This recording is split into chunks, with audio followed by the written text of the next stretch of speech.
the officer will ask you some questions, just like he's talking to you, like, what is your name? You'll give your name. How are you today? What do you answer? Fine, thank you. I'm fine. You can say, I'm fine, thank you, how are you? Then the officer may say, why are you here today? Why are you here today? Because I want to be a citizen. Okay, because I want to be a citizen, I'm here for my interview. Okay, anything else? Okay, that's good enough. How did you get here today? By bus. I took the bus, I took the train, Or I drove. I drove. Oh, did you have trouble finding parking? No. Okay, good. That's fine. And who came with you today? I'm alone, okay? Okay, what is the officer doing? Testing your English right away. As soon as he starts talking to you, he's testing your English. So you have to be able to answer those questions. Then you go to the officer's office, and we practice those commands before we'll practice them again. The officer may say to you, please remain standing. So you need to listen to what the officer is saying and pay attention to that, not what the officer is doing. Okay, so if he sits, you wait. If he told you to stay standing. Then he says, raise your right hand, or he says, raise your right hand. Raise your right hand. Go ahead. Not like that, thank you. Like this, not like this. And do you swear to tell the truth, the whole truth, and nothing but the truth, so help you God? I do. I do? Yes, very good. Okay, then please be seated. Then you can sit down, or have a seat. Then you can sit down. Then the officer will, here in Chicago, we believe that the officer will ask you the 100 questions first. So we'll go through, they will ask you up to 10, but as soon as you get 6 of them correct, they will stop. So, part 2. 100 questions. Or the civics test.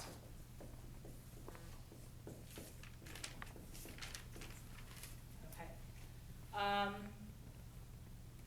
What if you make a mistake on one of the questions?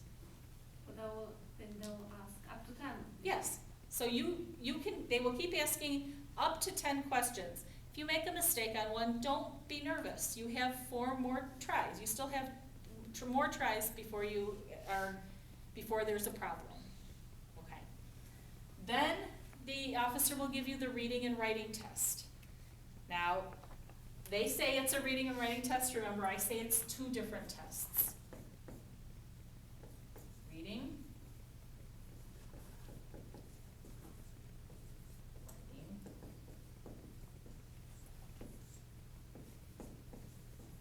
Test. So the officer will give you a piece of paper, and there will be 3 questions on the paper. And the officer will ask you, please read number 2, or please read number 3. You want to make sure that you're listening carefully, so you read the correct one. And you just read. It's very close to what these reading sentences that we practice all the time. One of those questions. If you make a mistake, it has to be a big mistake where he really cannot understand you. He or she, because your officer might be a female, and then you have another 2 tries. Okay, but you have all read here. I've heard you read. Unless you are so nervous that you can't speak, I think all of you will do well. Okay, then the officer will take the paper away. So now you have another piece of paper that just has lines. Remember that maybe the next part will be the answer to the question that you had to write, but maybe not. So when you have passed the reading test, forget the question. Now you are doing the writing test, and you are just writing the sentence the officer dictates to you. So The reading test is this. Maybe the officer says, please read number 3. And number 3 says, in what city do most people live in the United States? In what city do most people live in the United States? Yeah. You know the answer, but you do not have to say the answer for your reading test. Just read the question, and that's it. Don't say the answer. Then the officer takes that away. Now he gives you this blank piece of paper and he says, on line number 1, please write the following sentence. Maybe the following sentence is going to be, most people live in New York City. But maybe it's not. Maybe it's going to say Alaska is the largest state of the United States. So that you don't get mixed up, when you're finished with the reading test, you're finished. Forget the question. Now just write the sentence that the officer says. Then, the last part is the interview. And these are questions from your N400 application. And these are the ones where people get into trouble. Because these are the ones that, oh, you know, they can ask you anything.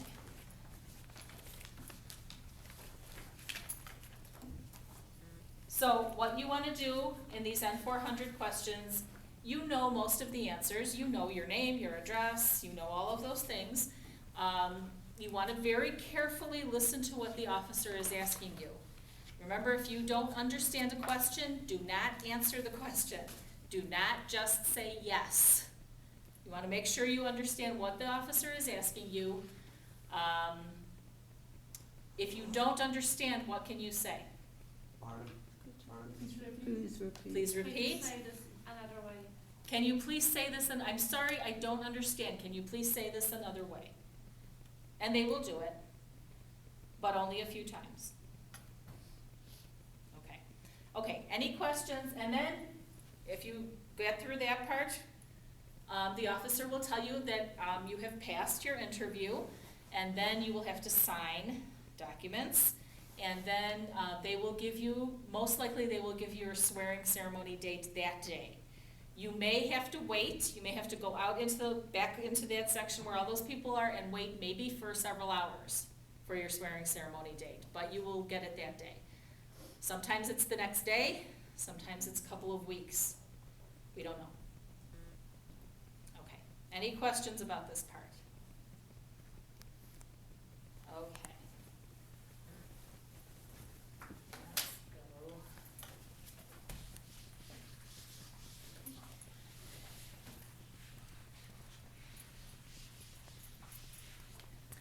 Okay, we have been talking about the Constitution, and especially those first 3 articles of the Constitution.